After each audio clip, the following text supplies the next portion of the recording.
to employ a metaphor for Trumplicans, Donald Trump supporters, if even after, metaphorically speaking, having had their candidate grab them around their throats and bellow into their faces, "I am Bill Clinton," and they can still support him, and they can still make excuses for him that are indistinguishable from the excuses that the left and the media made for Bill Clinton back in the 90s, then the corruption, the Trump-led corruption of the GOP is complete.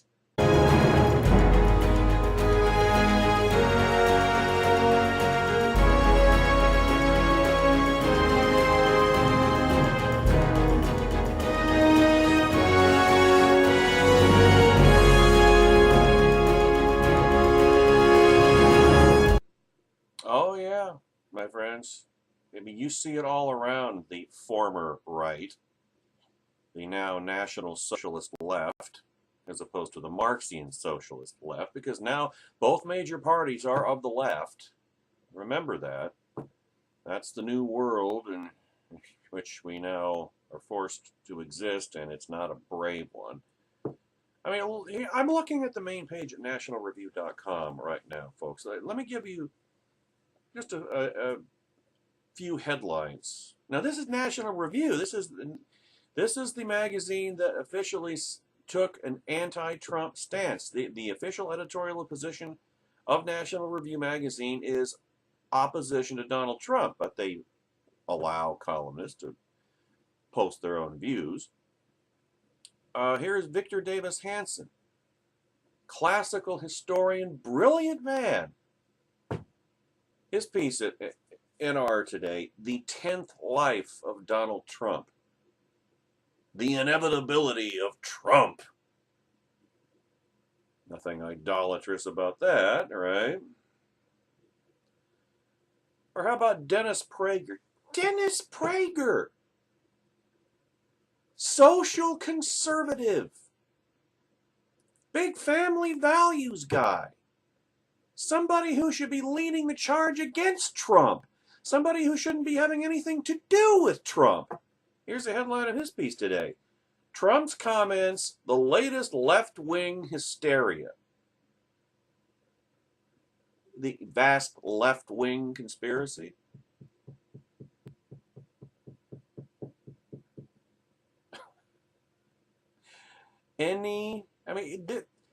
Trump supporters are worse than Clinton supporters back in the day. Clinton is a sexual predator, Bill Clinton. Donald Trump is a sexual predator. And Bill Clinton didn't write books bragging about it, which Donald Trump has. Donald Trump has always been this way. Donald Trump has never changed. And now here are people who should be leading the charge against him, who should absolutely know better, making excuses. The same damn excuses that Clinton supporters, which included the media, of course, did for all of Clinton's sexual perversions and other scandals back in the 90s. The vast left-wing conspiracy, according to Dennis Prager. Dr. Thomas Sowell. Dr. Thomas Sowell! I mean, all these people that I have respected and enjoyed their commentary for years, who were right on target, who were very intelligent people. Thomas Sowell's column today. Hillary Clinton's actions are worse than Donald Trump's words. There's just one problem with that, Dr. Sowell. Donald Trump's words are more than just words. They're words about his actions. And Hillary Clinton's actions are not worse than Donald Trump's actions. They're both terrible. How is it that these people, what has happened to these people? My friend, I guess, former broadcast colleague, collaborator on politicalpistachio.com for years, collaborator on American Daily Review since 2009 through this past May, Constitution Radio for almost 5 years, Douglas V. Gibbs.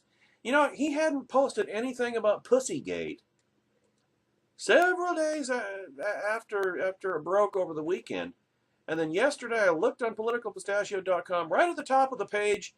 Basically, he said, it's just locker room talk. All guys talk that way.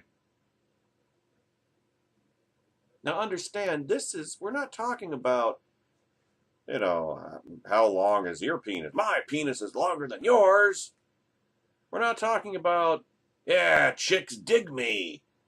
We're not even talking about, if I weren't married or if I were in this set of circumstances, I'd give that a try.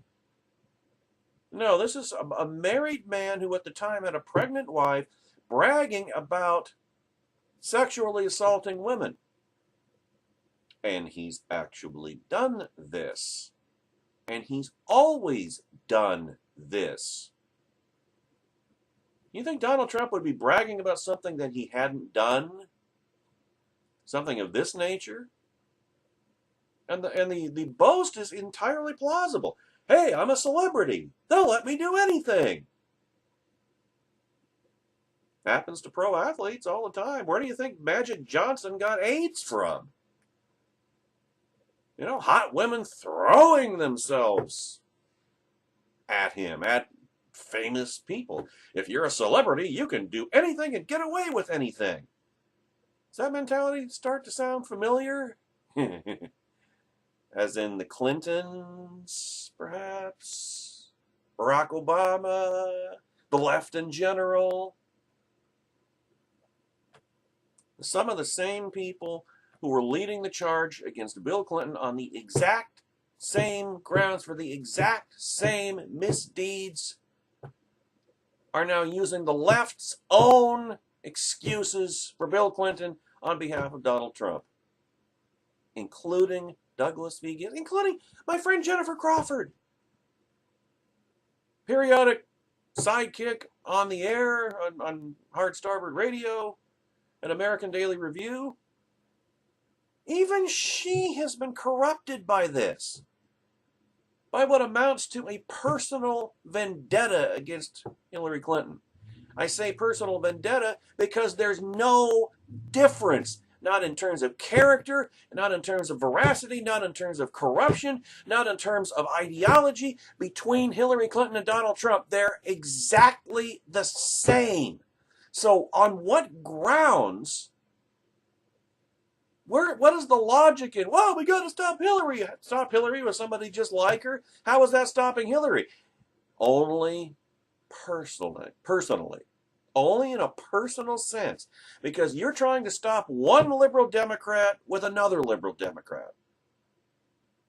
And one who is a liberal Democrat, but Trump supporters will not admit it. Why? Because they are completely emotionally invested in their mistaken choice, in their error, totally invested in it emotionally. And why is that? Because it was an emotional choice in the first place. An emotional choice. As I look back on this cycle, in hindsight, it's so obvious. This was just waiting to happen.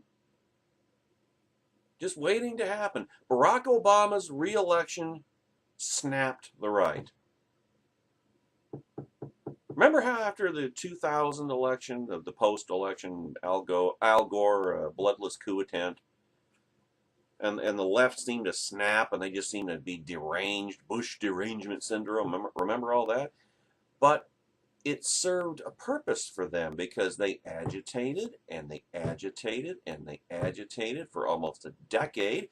And of course, President Bush didn't help himself in that he never, ever defended himself.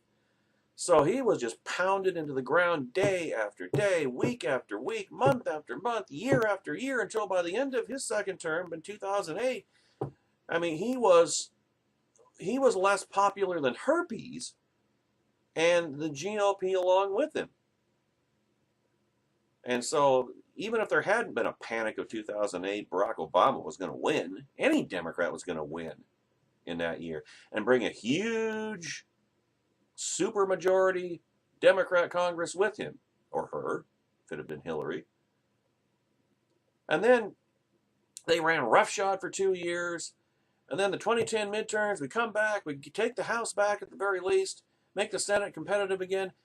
And then that set the ground for 2012. And no president had ever been reelected with an unemployment number as high as it was under Barack Obama in his first term. Even cooking the books, they couldn't get it down to below that level. And so everybody assumed, we just thought we were in a little bubble of existential closure, and we just were absolutely positive Barack Obama's going down. Even Mitt Romney can beat Barack Obama. And then it didn't happen. And what did the right do? Did the right come to grips with, well, okay, let's look at why this happened? No, they just withdrew into their little existential bubble of existential closure and started dredging up and ginning up conspiracy theories. Oh, it was voter fraud. Romney really won the election. Well, there's absolutely voter fraud. We see it all the time. We see it all across the country, and Democrats are the ones who perpetrate it. But 5 million votes worth, all in where it needed to be to enable Barack Obama to sweep or run the table on the swing states. Isn't that a bit of a stretch? I always thought it was a bit of a stretch. I mean, was it completely outside the realm of possibility? Well, theoretically, no, but not real likely. And even if it was, it succeeded. And if it succeeded, then you'll never prove it. So why get focused in on that? But too many on the right did. My friend Douglas V. Gibbs got focused in on that. And it's a conspiracy theory. And by definition, it's a conspiracy theory because it will never be proven. And so you just have to believe it in blind faith. But by doing so, you don't look introspectively. You don't examine your own side. And you don't police your own side. So you're convinced that you really won, or that at the very least that if we just fought harder and stood even more rigidly on our principles, we would have won. Well, not necessarily. Trust me, I have been forced to learn, in order to maintain any reasonable degree of sanity, to learn about and to come to grips with defeat. And the possibility that, you know what, maybe things aren't the way we thought they were. Maybe our perceptions are wrong. Maybe conservatism isn't the majority view in this country. Maybe it's a tiny minority. Maybe America has moved to the left. You have to consider that. My friend Douglas V. Gibbs, still to this day, doesn't consider that. Oh, America's really still a majority conservative country. Then why doesn't it manifest itself at the ballot box? You know? And so the frustration built up, and that's the key. The emotion, the frustration. If you refuse to look at yourself, at your own side, and maybe come to grips with the fact that, maybe we just didn't run a very good candidate. Maybe we just didn't run a very good campaign, or maybe our ideas just aren't popular. Instead of looking at it realistically and maybe in a way that doesn't make us feel good and warm and fuzzy and comfortable, then you're left with, well, it's got to be a conspiracy. Oh, they, with a capital T, screwed us. So we just have to fight harder. But what if fight harder isn't enough? Maybe, what if you're wrong about your perceptions? But the right didn't want to hear that. So then the frustration grew, and then what did they do? They demanded that Congress turn the tide. Yes, fight hard enough, and you can win. But what if you can't? What if that's wrong? That perception. Not wrong to fight in and of itself, but what if the perception is wrong? What if your expectations are totally misplaced because you have, again, refused to look at the situation objectively, including looking at your own side and looking at your own shortcomings, and acknowledging the possibility that maybe we're not popular, maybe we're just the minority. So the frustration builds, and the pressure was on John, at the time, House Speaker John Boehner to do miracles. Ted Cruz malignantly, corrosively, cancerously contributed to this with his Defundageddon debacle. Raising the expectation of, well, yeah, we just fight hard enough, we can make Harry Reid bring a Obamacare defunding bill to the floor, and then we can make him pass it. We can make the Democrat Senate majority pass it, and then we can force Barack Obama to sign it into law. How are we going to do this? I don't know. And then anybody who pointed out that, well, that's just not going to happen. That's not the reality. It's delusional. What did Ted Cruz call us who pointed these things out? In office, out of office, whatever. What did he call us? The Surrender Caucus. We weren't surrendering. We were acknowledging reality. All of this was driven by emotion. Expectations were raised. Shortcomings were ignored. And so, by the time we get to the 2016 cycle, the ground was prepared. The stage was set. Anger, emotion, ignoring reason, ignoring reality, ignoring our own side shortcomings. So the stage was set for a left-wing demagogue to infiltrate the GOP, capture it by storm, totally fool and bilk and swindle them because they wanted to be fooled. They wanted to be told what they wanted to hear, and led astray. Donald Trump is like Legion, and the herd of pigs is like the GOP. Legion, the collection of demons from the Old Testament parallel, or not parallel. That wasn't a parable. It was an actual, an event depicted in the Gospels. Legion takes over the herd of pigs, and what did Legion do with the herd of pigs? Stampeded them right off a cliff. That is Trump and the GOP. And because so many ex-conservatives, like Dennis Prager, like Thomas Sowell, like Conrad Black, like DeRoy Murdoch, like, just going down the list. All the talk radio / cookie salesman ranks, and up to and including my friend Douglas V. Gibbs. They've emotionally invested in it, and the decision was based on emotion, so that you can't reason them out of it. So here they are. They have become what they used to oppose. They have become the enemy. They have functionally, for all intents and purposes, become liberal Democrats. They have defected. And they refused. Even my friend Jennifer Crawford has defected to the left, and they refuse to acknowledge it because they have this personal vendetta against Hillary Clinton, and it's personal because the candidate with whom they're trying to stop her is exactly like her. This is what George Will refers to. Well, this is in his latest syndicated column, which he calls it a chemotherapy for the GOP. And that's the optimistic view about Trump's vile candidacy. The Republican standard bearer just keeps getting worse. Now here's a quote, from a lyric from the song Me and Bobby McGee. Freedom's just another word for nothing left to lose.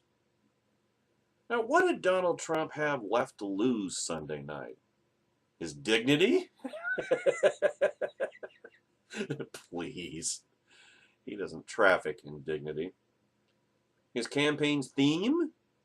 Well, his Cleveland convention was a mini Nuremberg rally for Republicans whose three-word recipe for making America great again was to shriek, "Lock her up!" Personal vendetta.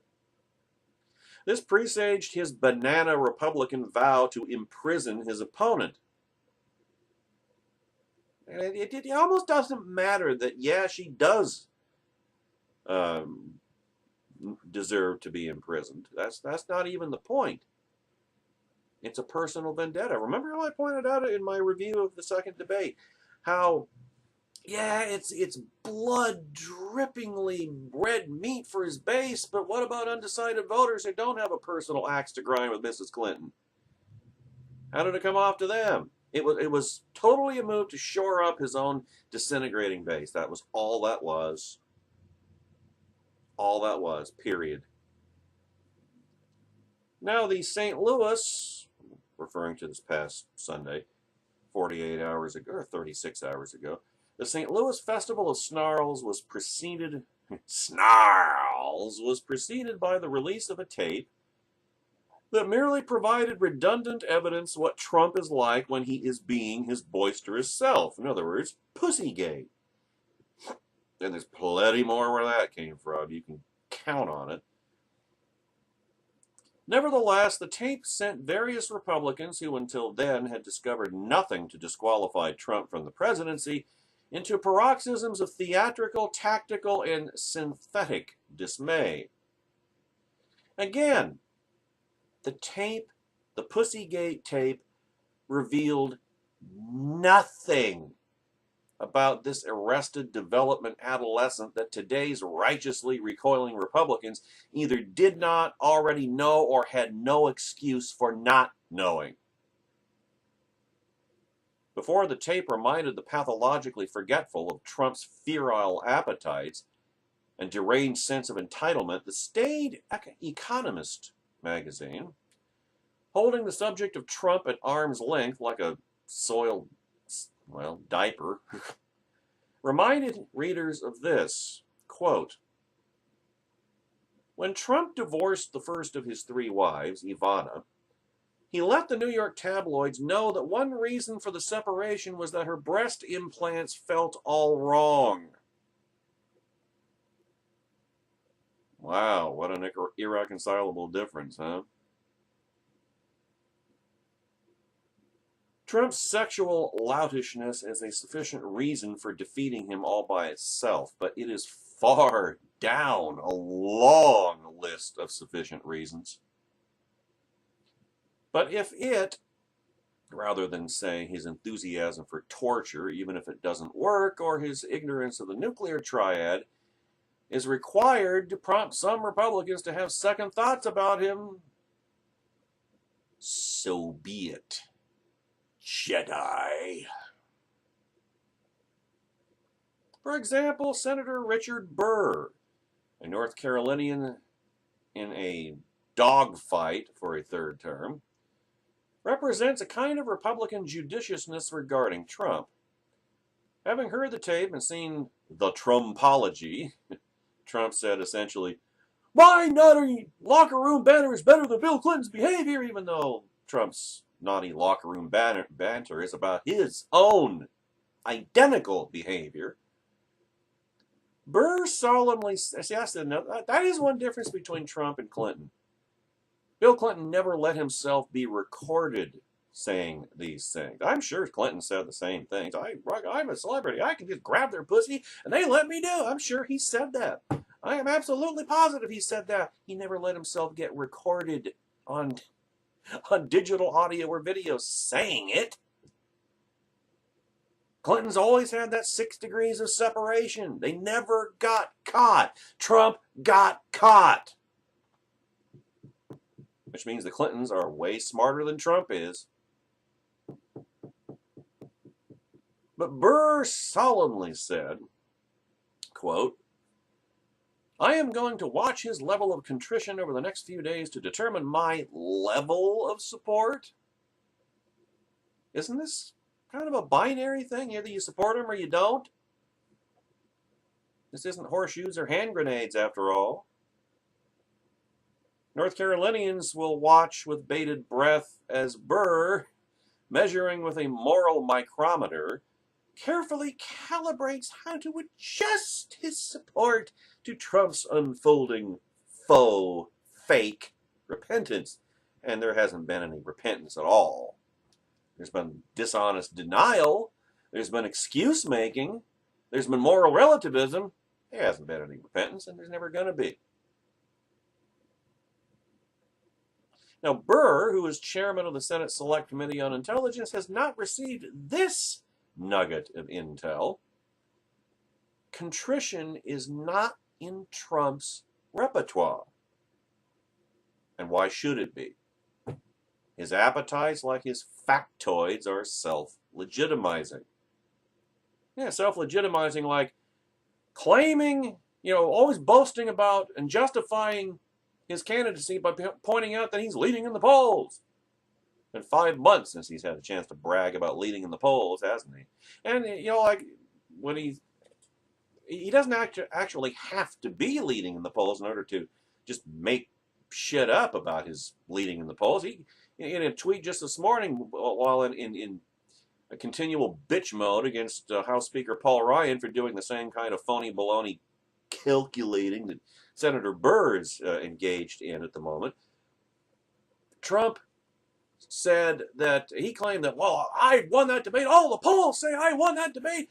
It's unanimous. Everybody thinks I won that debate. No, I pointed out yesterday, CNN Orc poll, 57% of those who watched the debate thought Hillary Clinton won. Only 34% said Donald Trump did. Now, I'm not saying, nobody technically wins or loses these things. It's just, is there a memorable moment or is there a gaffe? And I suppose Trump's, well, you'd be in jail moment was memorable. But as I pointed out yesterday, yeah, it's again, red meat for his base, which he was trying to shore up, and that was its purpose. What about what about undecided voters? Isn't that more likely to drive them toward Hillary Clinton? And maybe that was the point of that as well. Now, Trump is a marvelously efficient acid bath, stripping away his supporters' surfaces, exposing their skeletal essences. Consider Mike Cuck Pence, a favorite of what Republicans devoutly praise as America's faith community. Now, some of its representatives, their crucifixes glittering in the television lights, are still earnestly explaining the urgency of giving to Trump, who agreed that his daughter is a piece of ass, the task of improving America's coarsened culture.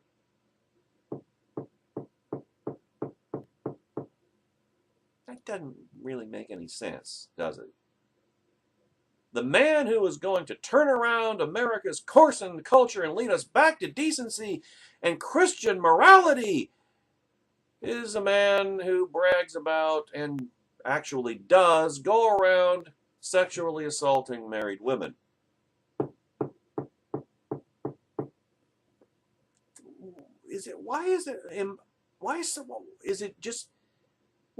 How do I phrase this? Why is it just me and a few others who have not lost our minds who realize how insane that assertion is? Because Cuck Pence looks relatively presidential when standing next to Trump, talk about defining adequacy down, some Republicans want Trump to slink away, allowing Cuck Pence to float to the top of the ticket like a nugget in the toilet tank, and represent republicanism resurrected. This idea ignores a pertinent point. Cuck Pence is standing next to Trump. Like I say, what is that? And that reveals two things about Cuck Pence. One, he's weak. And two, he has terrible judgment. And the fact that he can stand next to literally a sexual predator as a supposed representative of America's faith community doesn't say much about the validity or authenticity of that faith, now, does it? I mean, Cuck Pence salivated for the privilege of being Trump's poodle, and he expresses his canine devotion in rhetorical treacle about this good man? I mean, what would a bad man look like to Pastor Pence? Still, some journalists who seem to have no interests beyond their obsession with presidential politics and who illustrate Rudyard Kipling's principle, what should they know of England who only England know, are so eager to get started on 2020 that they are anointing Cuck Pence the GOP's frontrunner. Perhaps Republicans will indeed embrace a man who embraced a presidential candidate whose supposed locker room banter, quote unquote, merely echoed sexual boasts. Remember that he published in a book with pictures.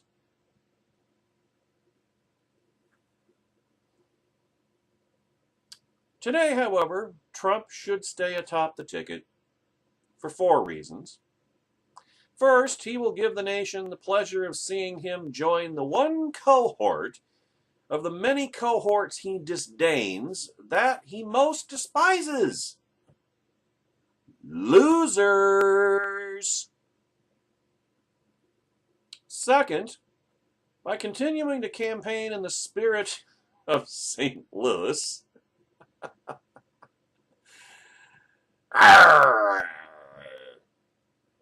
he can remind the nation of the useful axiom that there is no such thing as rock bottom. Third, by persevering through November 8th, Trump can simplify the GOP's quadrennial exercise of writing its post-campaign autopsy, which this year can be published November 9th in one sentence. Perhaps it is imprudent to nominate a venomous charlatan, but then it will also save the GOP the trouble of engaging in any post-campaign autopsy because they're just going to point the finger at everybody else except themselves and their candidate. And you know it, and I know it, and they know it. I don't know how long it'll be before most Republicans, before the rage dies down and they come to realize we screwed up. I think a lot of them will, but they'll never admit it. They'll say, "Yeah, Trump couldn't win, but you could have helped us. You could have helped us stop Hillary." I mean, it's one of those things where the only way to prove their error is an impossibility because Trump never could win. And that wasn't his purpose in the race, but they deluded themselves into believing it was. So the only thing that can discredit what they absolutely insist is true, even though it absolutely is not, is something that could never happen in the first place. How convenient for them. That's why it's going to be such a long time. And the longer it is, the less likely that lesson will be learned, and then the whole thing will start all over again in 2020. Oh, and not necessarily with Trump. I mean, maybe he'll run again. I don't know why he wouldn't. I mean, if he can retain control of the GOP, despite all of this, why would he give that up? He'd just run again in 2020. Repeat the whole sorry-ass debacle all over again. And if he didn't do so, then there will be somebody who tries to take up that mantle, and they'll fail miserably, but then there will be enough bitter ender Trumplicans. There will always be enough to split the party and guarantee that we can never win another presidential election ever again.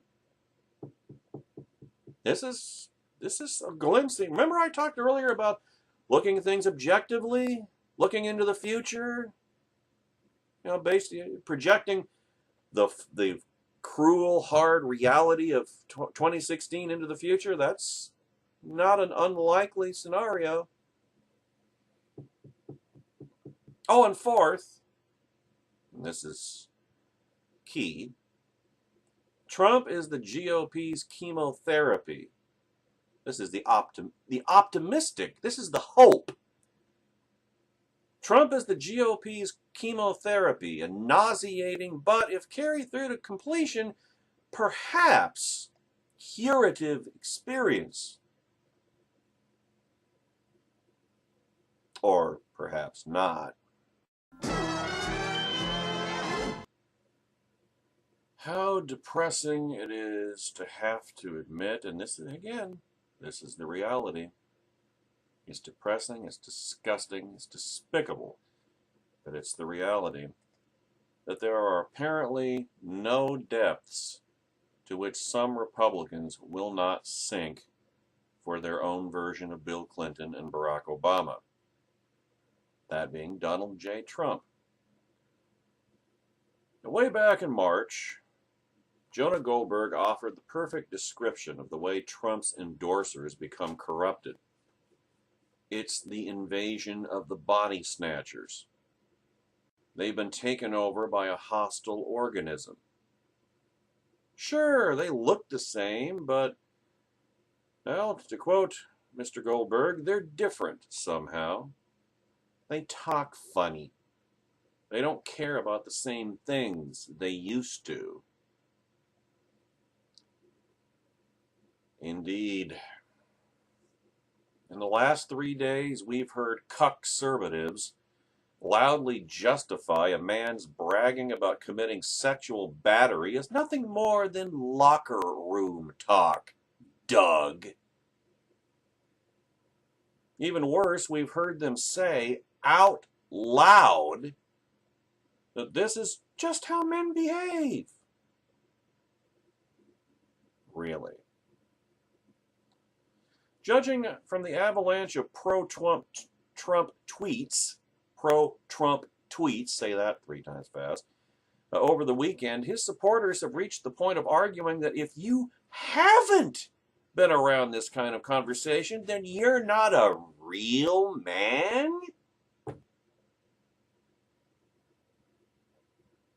You know, the contrast with 4 years ago and Mitt Romney, or, you know, George W. Bush. I mean, what were these two men? They were gentlemen. They were good men, contra Mike Pence. Donald Trump's not a good man. He's a bad man. Bill Clinton was a bad man. And now being a sexual predator is being a real man? No, it's being a... It's going to drop an F-bomb. It's being a coward.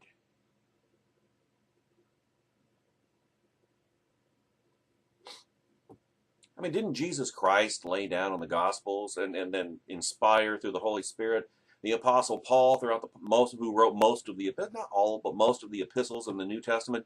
Wasn't true manhood laid out there? For this reason, a man shall leave his father and mother and be joined to his wife, and the two shall become one flesh. His wife.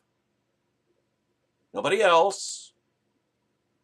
I want evangelical Trumplicans, or cuctions, as I refer to them, I want them to show me, to point anywhere in the Gospels, anywhere in the New Testament, anywhere in the entire Bible, where sexually assaulting women has divine approval. Where did God ever say, yeah, to be a real man, you got to sexually assault women, you got to grab them other pussies? It's going to be looking a long time. I mean, bizarrely, Laura Ingraham even suggested last night that it's time for Republicans to put on their big boy pants and get behind the nominee. Screw you, Laura Ingraham. You've probably already gotten an abortion from that Trump paid for after he impregnated you, after you threw yourself at him. Oh, and how dare I say that? Screw you. With Trump's dick. Not to be redundant. I know you've already done that. We've now reached the point where you must plainly lie about men and masculinity in order to justify your support for Trump. And it's all about the justification, isn't it? It's all about the rationalization. It's all about the justification. And the attempt at both is by definition dishonest and despicable and dishonorable, because so is the man on whose behalf you're doing it. A generation of conservative efforts to persuade the culture that there's nothing inherently toxic about masculinity is being undone in a matter of days. Because a fading reality TV star must be carried into the White House. Now you're only wearing your big boy pants if you embrace the masculinity of campus feminist fever dreams, where every guy is a frat boy and every fraternity runs a rape room. Yes, that's right. Donald J. Trump is reviving feminism.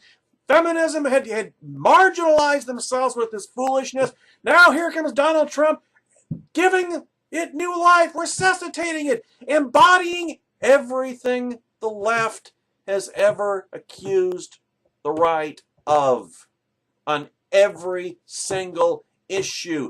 I've been saying this since Trump got into the race. I've been saying it for a year and a half. Here's yet another redundant example of it. Donald Trump is laying waste to conservatism. Definitely the Republican Party. The Republican Party's already gone. It's destroyed. It is now officially what the left always accused it of being. Fascist, sexist, racist. Why? Because it nominated Donald Trump. The party is its nominee, after all.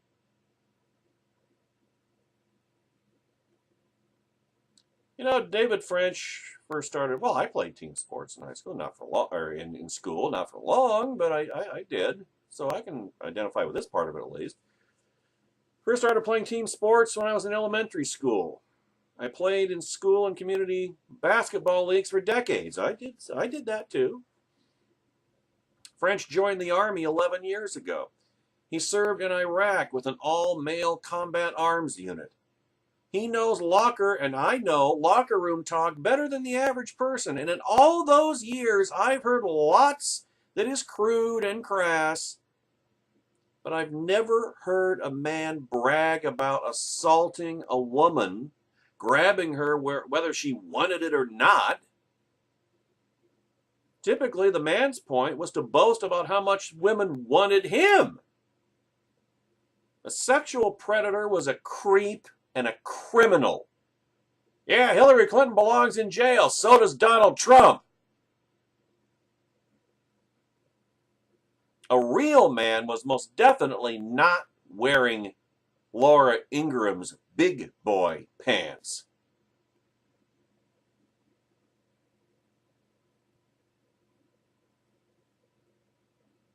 Now, it wasn't long ago when these same conservatives who now justify Trump and mock his critics cheered the famed American sniper sheepdog speech, one of the best descriptions of a man's duty to protect the weak and vulnerable that I have ever seen. And now these same phonies, these same turncoats and traitors cheer a pathetic, old, lecherous, dirty old man. Now, perhaps the saddest part of this entire sad affair is that it makes actual victims of sexual assault little more than political pawns to be deployed or destroyed as the need arises. Years ago, Donald Trump trashed Bill Clinton's accusers. Yeah, that's right. Reality check. Newsflash. Why? Because Trump and Bill Clinton are best buds. BFFs. And they still are, trust me. Now, Trump showcases Clinton's accusers to the nation in a transparently false show of sympathy. And the left is no better, because Trump is of the left, as are now all his supporters. Years ago, the left joined their then ally, Trump, and he still is, trust me, in shaming and mocking women who told terrible stories of Bill Clinton's conduct. Now they hashtag believe all women, so long as that belief brings the right people to power. In other words, Mrs. Clinton, and Trump is complicit in it. As all our Trump supporters, that's why, Jennifer, I told you yesterday, I will tell you again, by supporting Trump, you are supporting Hillary Clinton. I mean, the entire effect is deeply corrosive to our culture and deeply wounding to real victims. Even the left's minimalist morality of consent is optional, so long as the right people keep winning. Worse yet, in elevating Trump's behavior to the level of true masculinity, a perverse version of boys will be boys, his defenders have walked far down the road that the Apostle Paul described in the book of Romans.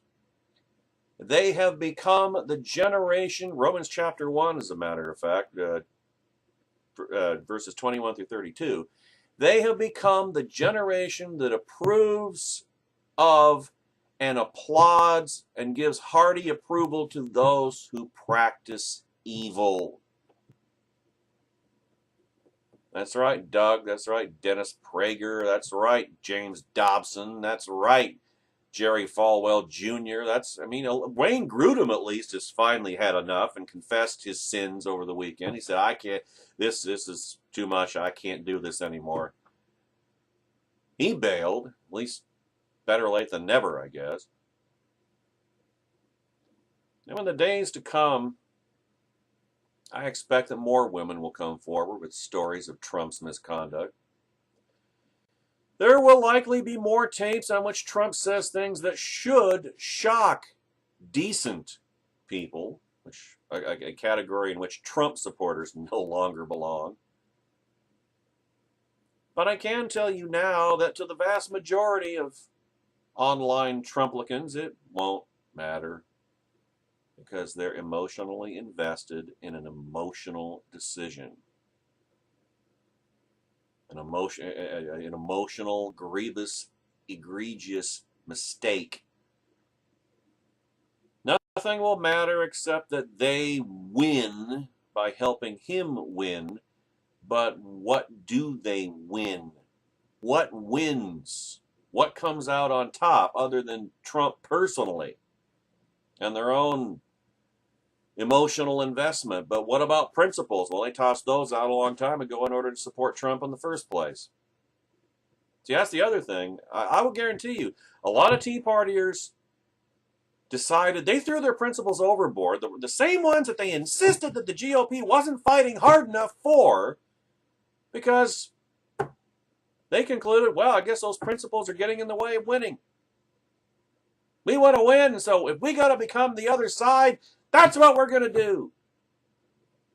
And even that is foolhardy, because Republicans don't get to get away with anything. Democrats get away with everything. Republicans get away with nothing. We can't take shortcuts. We can't do what the other side does, because the other side will never let us get away with it.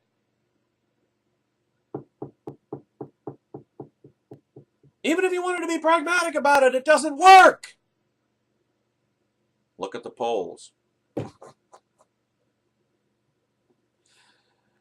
Last night, Laura Ingraham said that Republicans need to be more like Democrats. Trust me, Laura, they already are.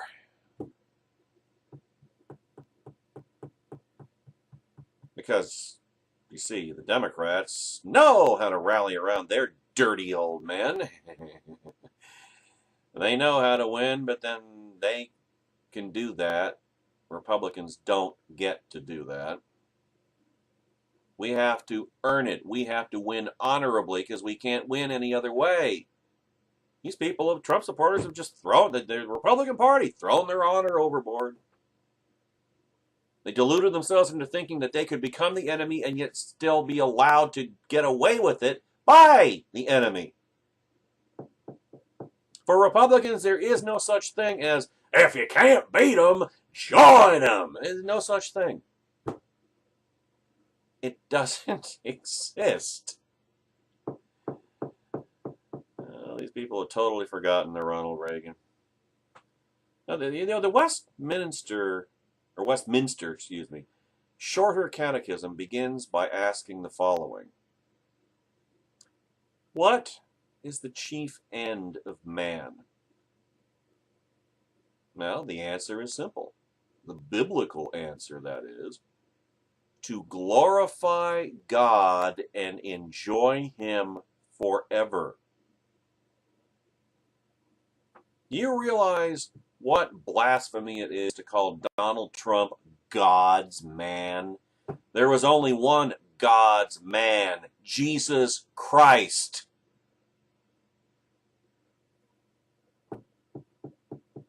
Donald Trump is not God's man. He's no bleeping Messiah. He's the devil's advocate, but he's no Messiah.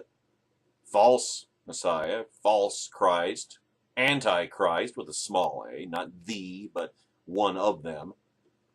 As I've said before, I always used to wonder, what could possibly lead the elect astray, the believers in Jesus Christ? What could possibly do that? Now I know. It's happened right before our very eyes. But in Trump's GOP, and the GOP is now the party of Trump, it will be forever because the left will never let that moniker come off of it. In Trump's GOP, the chief end of man is winning. And I'm reminded of when Jesus said, what does it profit a man if he gains the whole world, wins, yet loses his soul in the process? No, in Trump's GOP, the chief end of man is winning, in quotes.